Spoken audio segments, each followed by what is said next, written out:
Good morning. Welcome to another edition of Chopping It Up with Ramel. No notes, straight from the throat. Hey, listen, I'm on my way to work, but I had to get at you this morning. And where do I begin?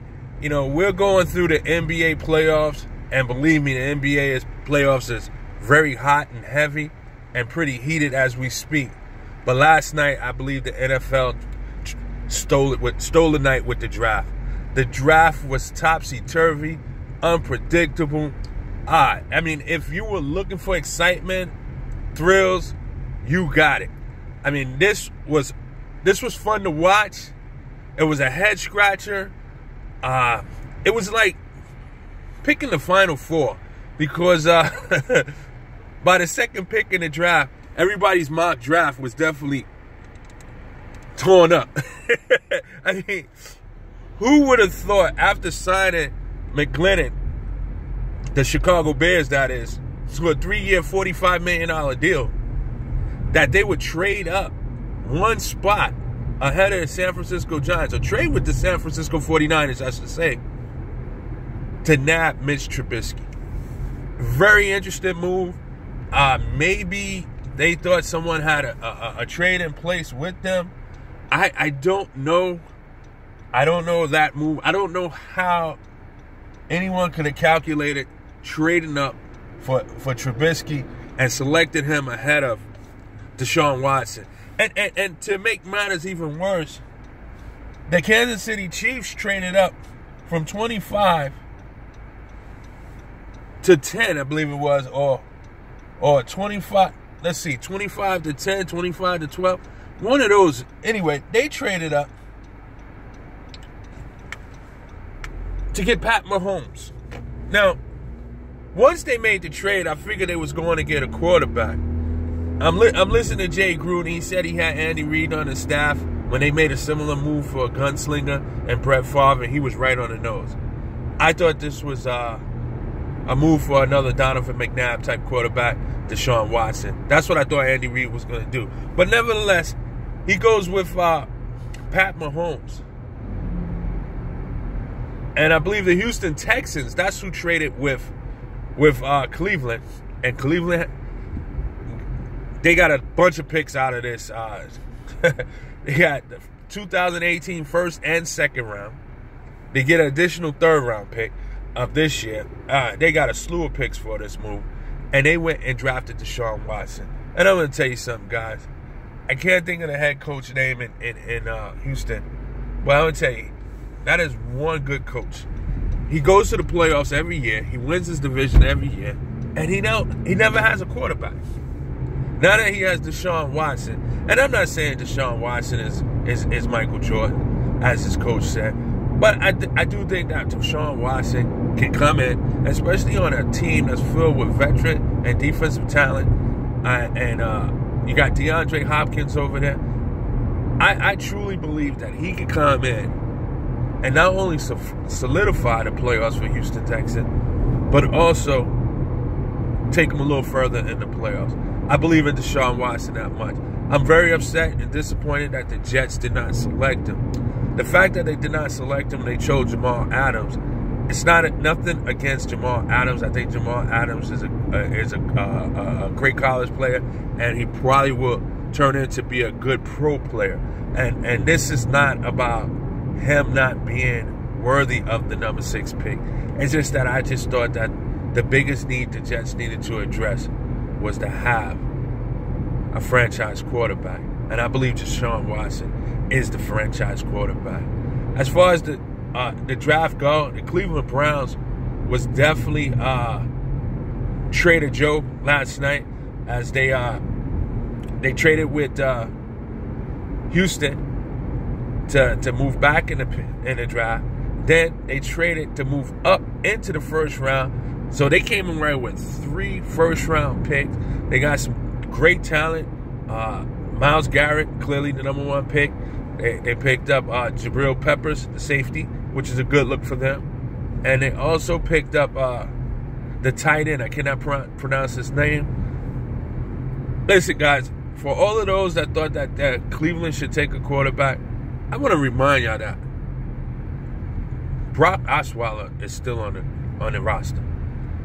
And he's getting a hefty paycheck. I'm curious to see what he's capable of doing. I don't think he's a bad quarterback.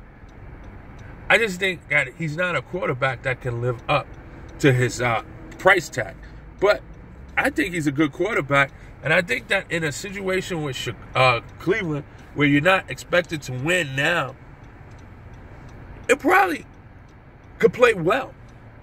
It probably can play well. So we're going to see what happens, what he's made of. But I still think that Cleveland is in the driving position, because here's the thing. You get all these draft picks. You start picking headline players. If they start to pan out, guess what? And you're still bad, you're in a position to get your quarterback next year. But if you're good with Brock Osweiler, you still got the picks, and you have your quarterback. So I think Cleveland's in a win-win situation there. It's hard. Again, maybe I'm just a fan, but I just can't see passing up on Deshaun Watson. I think that he's a franchise quarterback, and I think a lot of teams is going to regret passing up on him. And I think Houston was smart by going up and grabbing him. I really do. So we're going to see what happens. But the NFL draft will continue today, second and third rounds.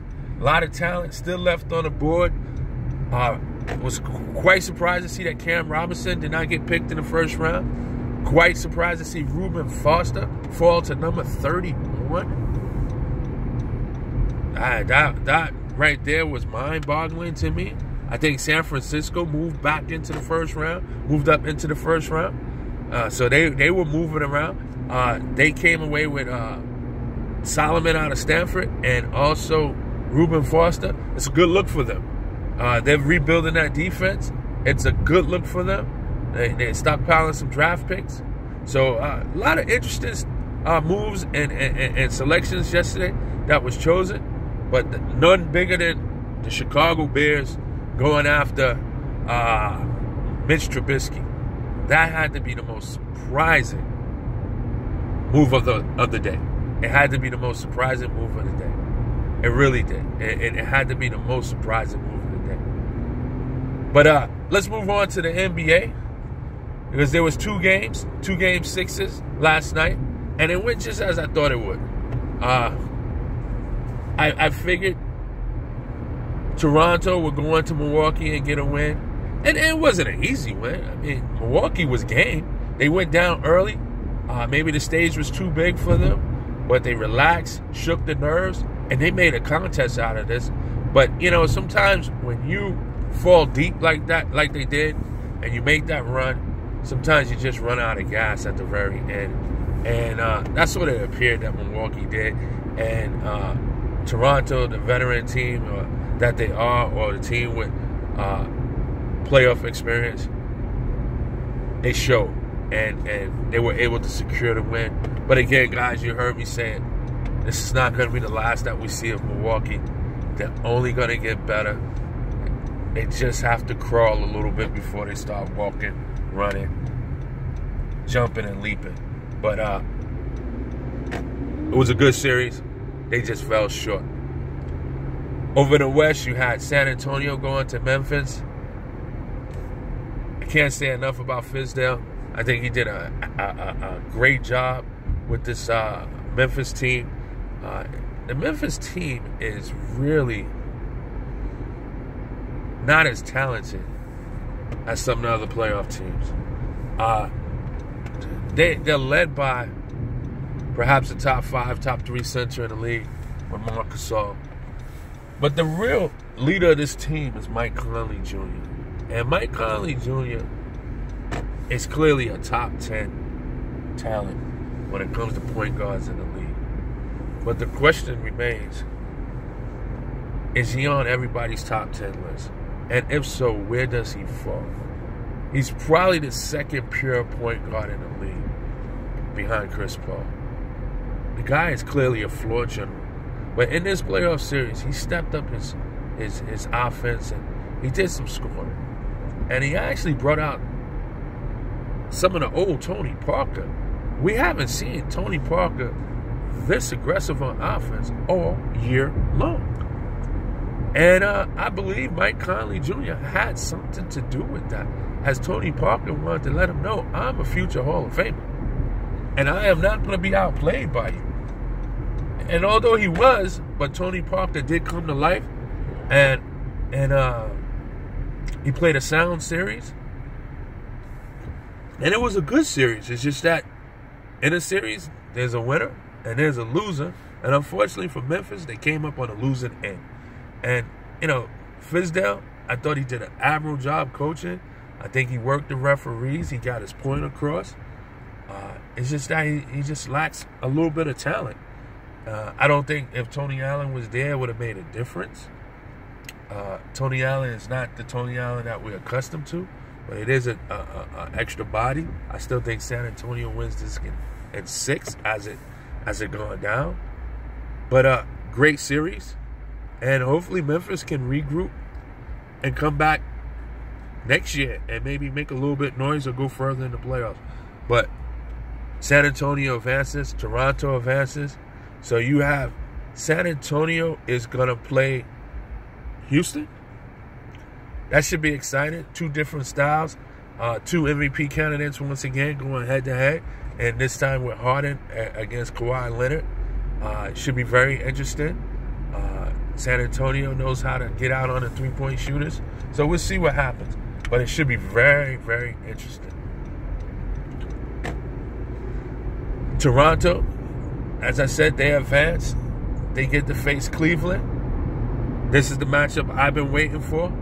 It has the makings of an Eastern Conference Finals makeup. But it's going to be the semifinals. I've been on record saying that the team that Cleveland did not want to play is Toronto. I think Toronto can beat Cleveland. And I'm going with Toronto to beat Cleveland in 6 games. Yes, you heard it here first. I'm going with Toronto to beat Cleveland in this round. I just think that Toronto has the experience as far as being here before. They have the flexibility to go big, go small. They have a player that they can't stop in DeRozan. Kyle Lowry, I think he's going to be the key. He has to have a better series than what he had in Milwaukee. But remember, the guy is just getting back from injury. No excuses for him. It's been about 10 games now, including the Milwaukee series. It's time for him to get on track. Delanova could be a tough person for any point guard because he just plays relentless. He's got that rugby style. But in the case with Kyrie Irving, yeah, Kyrie Irving will put up 30, but he'll give up 30. So this is the kind of series or matchup that's going to favor Kyle Lowry because as long as his team can go on the last run, they will win. Kyle Lowry will have, and I'll go on record, will have a better series against Cleveland than he has against Milwaukee because Kyrie Irving doesn't play no defense. Darren Williams don't play no defense. There's going to be no one to guard him. All right? P.J. Tucker and Ibaka's going to have to come up big in this series. They're going to have to show why they traded for him. Ibaka's going to have to give you a little bit of what Bismarck Biyombo gave last year. And Valanciunas has got to be felt. Tristan Thompson cannot just be the rebounding demon he is. Valanciunas is going to have to put him in some foul trouble. One thing about Cleveland, they won't go small long because they get beat up on the boards and they have no defense. Tristan Thompson is going to be out there the majority of the game, and that's going to help favor the Raptors because that will keep Valanciunas on the court. And Valanciunas is a better player than Tristan Thompson. So I like Toronto in this series. It should be exciting. It should be fun. It's got to be Toronto in 6. They can't win a Game 7 in Cleveland, so they need to wrap this up in 6. So now the playoffs gets tighter and stiffer as the competition gets a little bit tougher as we start to get to some of those that are remaining that are actually capable of winning it all. You got a Game 6 tonight in Atlanta with Washington and Toronto. Washington and Atlanta. I look for Washington to go into Atlanta and get the win. Just say enough is enough. It's time for us to move on. I look for Boston to take out Chicago tonight. I wouldn't have never thought this after going 0-2 I look for them to get the unconditional sweep by losing the first 2 and winning 4 in a row. And I look for Utah to win at home and take out the Clippers. Guys, I'm going to go on record, and I will say this now. Tonight, is this the last game that Chris Paul plays in a Clipper uniform? You don't have to answer that. I will. Yes, it is. A loss tonight to the Utah Jazz will be the last time you see Chris Paul in a LA Clipper uniform. Possibly the last time you see Blake Griffin in an LA Clipper uniform. But a loss here, Chris Paul will be on the move. Hey, that's going to do it for chopping it up with Ramel this morning as I head to work. I appreciate you guys tuning in. I'll get at you guys in the morning. Don't forget, got a very impressive fight coming up tomorrow. Anthony Joshua versus Klitschko. It's on Showtime. Should be a doozy. Y'all have a blessed day. Peace and blessings. I see you in 24. It's Ramel from Chopping It Up with Ramel. No notes. Straight from the throat. Peace.